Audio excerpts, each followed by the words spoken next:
Монгол улс бол хуваасагийн хувьд бол маш тотон улсуудынхаа нэг яад вэ гэвэл за тэгээд энэ тоглолт дээр би хамгийн ойрхон байрлалыг авсан байгаа.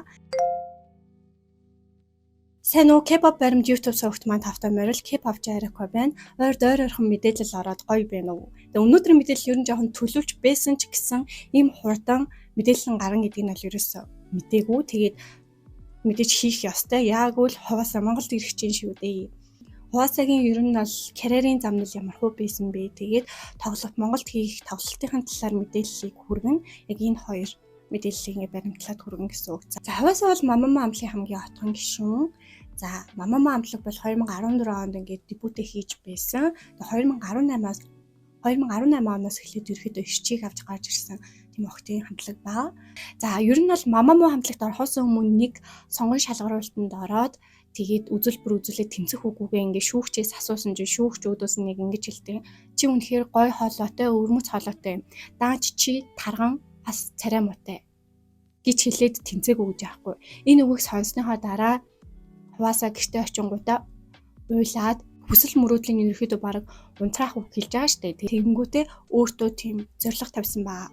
Хэрвээ би энэ K-pop-ийн стандарт тэнцэхгүй юм бол энэ газар чинь би өөрийнхөө стандартыг тогтоох болон гэд өөртөө зориг тавиад ингээд ханзуун шаналн мөрөөдөл рүүгээ орсон байдаг юм.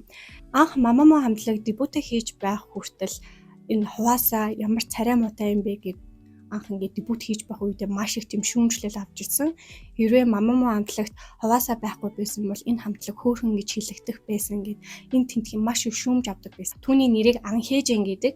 Гэхдээ хүмүүс түүнийг Хэкчин гэж дууддаг байсан үг. Хэк гэдэг үг нь ерөөхдөө солонгосоор бол хар гэсэн утгатай. Тэгээ өөрөг нь ерөөхдөө бор арьстай учраас намайг Хэжин гэж дуудахгүй Хэкчин гэж дууддаг байсан гэдэг тэр дараа нь ярьслах дээр өгчсэн. Хүнийг ингээ байгаа байдлаар нь хочлон чи бол бор, чи бол хар, чи бол тийм ийм гэж хочлох бол үнэхээр муухай. Гэтэ Монголд бол ингээл би бинийгаа амар хочилж зүүнээр ингэж хочилж идэг хүмүүс амар байдаг. Миний эргэн тойронд ч гэсэн тийм хүмүүс бас байдаг. Тэр хүмүүс бол үнэхээр муухай. Амьдралын хувьд бол бас тийм өнгөтэй айлын хүүхэд биш, дундаж айлын хүүхэд байсан. Тэгээд багтаа дуучин болъё гэж мөрөөддөг байх үед нь ерөөхдөө түүнд ингээд тийм тоглоом микрофон биш, түүний микрофон бүр лаа байсан гэж хэлж байсан. Яг ингийн айлаас гаралтай. Тэгээ ерөөхдөө бол жижигхэн entertainment-аас гарч ирсэн учраас тэдэнд ингээд яг зориулагдсан мөнгө бол хангалттай байгаагүй. Одоо тухайн үед ингээд бүр мөнгө байдгүй байсан учраас ингээд би өнөөдөр нэрээ ямар хоол идэх ингээд надад хоол авах мөнгө байгаа л үү гэд мөнгө нь идэх юмныхаа мөнгөндөө ингээд санаа зовж исэн тийм үеуд амирх байдаг гэж аахгүй юу. Тэр үед бол Мамама амтлаг пүл бутан 2 жил дебютээ хийгээд 2 жилийн дараа бүх компанийнхаа үүрийг чиглэж туусгаад тэгээд анхныхаа цалингаа авч исэн гэсэн үг. Ер нь дебютээ хугацаа чи ер нь 3-4 жил байдаг учраас нийт 5 жил тэгээд дебютээ хийснээс хойш 2 жил гэхээр чинь 5 жил. Тэд 5 жил ямар ч цалин аваагүй. Маш их хичээсний дараа өрөө ингээ 2 жилийн дотор төлснөхийн дараа ингээд анхныхаа цалингаа авч байсан гэсэн үг. 2015 онд өмнөд Солонгос Монгол улсын тийм дипломат харилцааны 25 жилийн баяр болсон юм байна л та. Яг тэр үед бол өмнөд Солонгос Монгол руу хэд хэдэн хамтлаг явуулсан. Түүний нэг нь Мамама хамтлаг байсан. За бас өөрөөр болохоор Мамама хамтлагийн хамгийн анхны гадаад үйл ажиллагаа нь Монгол улс байсан байлээ. Тэдний хувьд бүр хамгийн анхны учраас сэтгэлд нь амар үлдэн. Тэгээ тэрний Монголд ирсэн тоглолтыг үзмээр байх юм бол Мамама Монголд гэж бичээд тэгээ шууд хайж болно.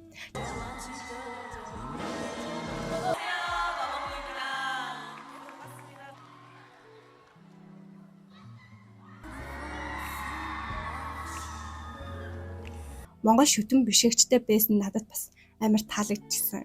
Тэгээ тийм ингээд ирсэн хүмүүс утсан дээрээ Мамама гэд гүйлгээл, дэмжээл, алга ташаал би тэр хүмүүст бас маш их баярлаа гэж хэлмээр байна. Яа тэгвэл одоогийн ийм алдартай хамтлагийг бий болгоход тэр Монгол шүтэн бишигчид бас маш их тусалсан шүү гэдгийг бас хэлмээр байна. Тэгээд энэ хамтлаг маань ерөөхдөө өдийг хүртэл соло уран бүтээл өөрсдийнх нь хамтлагийн дуунууд нийлээд 250 гаруй дуунууд байдаг гэж байгаа. 250. Гэтэл яг үндэ би бол тухайн хамтлагаас ер нь 20 дууг л хамгийн сайн мэднэ. 250 дуу гаргаж иж од болно гэх юм бол нэр үнэхээр чамлахааргүй маш хэцүү. зүйл.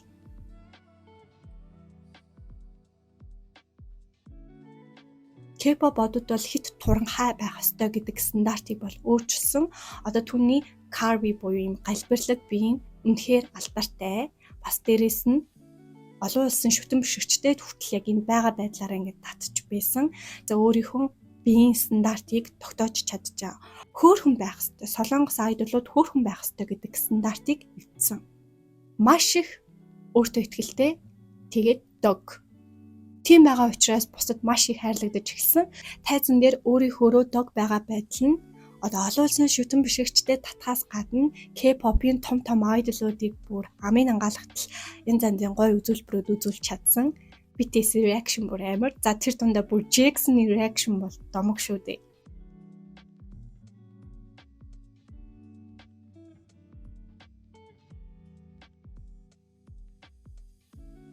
Тэгээ манай example-ийн Kinsu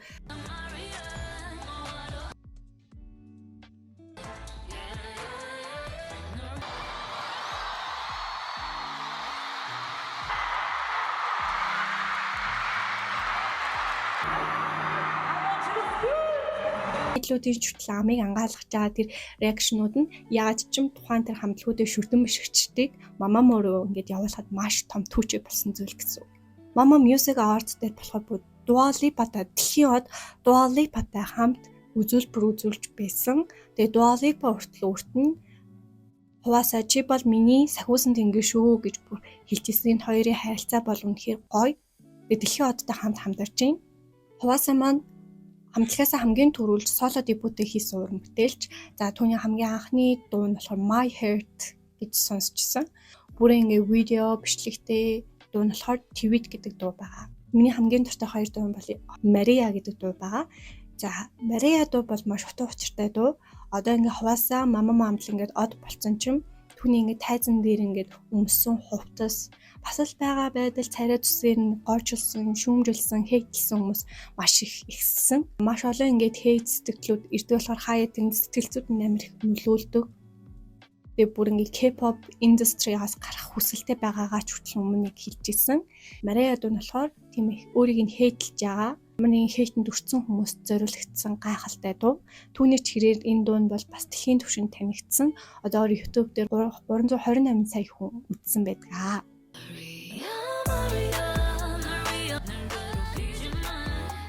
Хэрвээ чи ч гэсэн наа чи ингээд үзэн ядалтан дунд байгаа бол түүнийг битгий тоо. Яагаад гэвэл чи үзэсгэлэнтэй хүн гэдэг тийм утгатай дуу баггүй юу? Ерөнхий хамгийн хайртай дуу минь болохоор Tweet.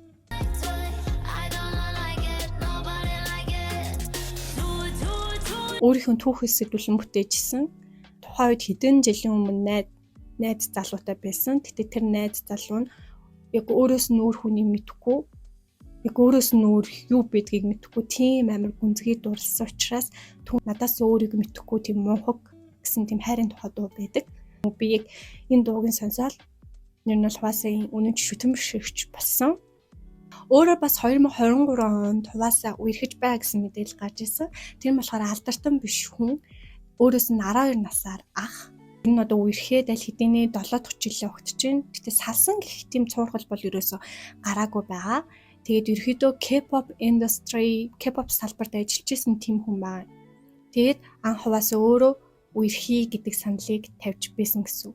Эмэгтэй нь үерхийг саналаа төрүүлж тавьж исэн тохиолдол ингээд хоёр дахь удаа байна. Өмнөөс хянаа тавьж байсан. Гэсэн чинь нөгөө найз залуу нь ерөөхдөө өөрөөс нь 12 насаар ах учраас жоохон эмээгээд бас дээрэс нь Хуваасаагийн нэр хүндэд сүргөөр муугар нөлөөлж хүдээгээд ер нь бол зөвшөөрөхгүй байсан ч гэсэн эцэст нь энэ хоёр ингээд үерхэж эхэлсэн байгаа. Гэтэ одоо хүртэл ерөөхдөө албартан бос хүнийхэн царай нь ерөөхдөө дэлгэгдэг байгаа.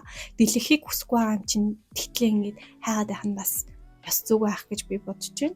За тоглолтын ингээд 2 сарын 15-нд зохион байгуулагдах байгаа. Тоглолт гэхдээ ерөөхдөө миний хувьд бол 25-30 минутын үзүүлбэр үзүүлэх хаах гэж бодож байна. Тэгээ амар гоё. 2 сарын 14-нд Jisoo шинэ дуугаа гаргана. Тэгээ би маргааш нь Хуваасаагийн тоглолтыг очиж үзнэ. Амар солонгостой юм шиг амар гоё мэдрэмж байна. Энэ 2 сар бүр үнэхээр гоё байна. Хуваасаа ирэх чинь нэрнгээсээ ирэх чинь гээл. Гэхдээ нүүн тикет зараад байгаа юм би бараг цагийн дараа мэдсэн. Тэгээ шуугаал ингээл пэйж мэж дээр мэддэл хүрээл, инстаграм дээр мэддэл хүргээл, стори дээр хийгээл тэгэл давхар ингээл хаваасагийн дууг ингээл амар сонсоол байжсэн чинь тикет нь зарлагдсан байгаа юм би юусэн мэдээгүй. Тэгээд Shopee руу ороод ерөөхдөө линкэн дээр нь дараад үтсэн. Ингээ хоёр сонголттой байсан. Босоо буюу босоогоор дэмжиж үзэх, суудал дээр суугаад дэмжиж үзэх гэсэн тийм хоёр төрөл байсан. Надад ингээд суудалтаагаас хамгийн ойрхон нэг ингээд сонгох боломж байсан ч гэсэн яаж ч юм би илүү ойртож үзмээр санагдсан. Фэн зон дээр захиалга аваад л хэдийн баталгаажуулсан байгаа. Маш сэтгэл өндөр ингээд хүлээж. Тэгээ би бас үнэхээр хувьтай ингэж бодож байна. Яагаад вэ гэхээр бүр хамгийн ойр байрлалыг захиалгыг амар их хүсдэг байсан. Тэрийг би өнөөдөр өчигдөр ингээд биелүүлчлээ. Тэгээд ерөөхдөө тоглолт дээр юу болж байгаа вэ? Тоглолтоос авсан мэдрэмж, тэгээд ингээд төрсөн сэтгэлдлээ хийх анхны блог хийх гэж байгаа. Хамгийн анхны блог маань бүр хаваасагийн тоглолттой гэхээр бүр үнэхээр гоё. Яг энэ юг эхлүүлсэндээ K-pop баримт гэдэг YouTube сувгаа эхлүүлсэндээ маш их баяртай байна. Тэгээ миний хамгийн анхны блогоор бас уулзцгаая. Би яг л урдаа ямар ч хүнгүй яг тийм ойрхон байрлалаас нүүр тулсан тийм үзүүлбэрийг үзэх маш хүсэлтэй байгаа. Тийм ээ. За ингээд бичлэг маань энд хүрээд дуусч байна. Бичлэг таалагдсан бол лайк, subscribe дараарай. Бичлэг таалагдсан бол бас найзуудтай үзүүлээрэй. Ингээд дараагийн бичлэгээр уулзтлаа. Түр баяртай.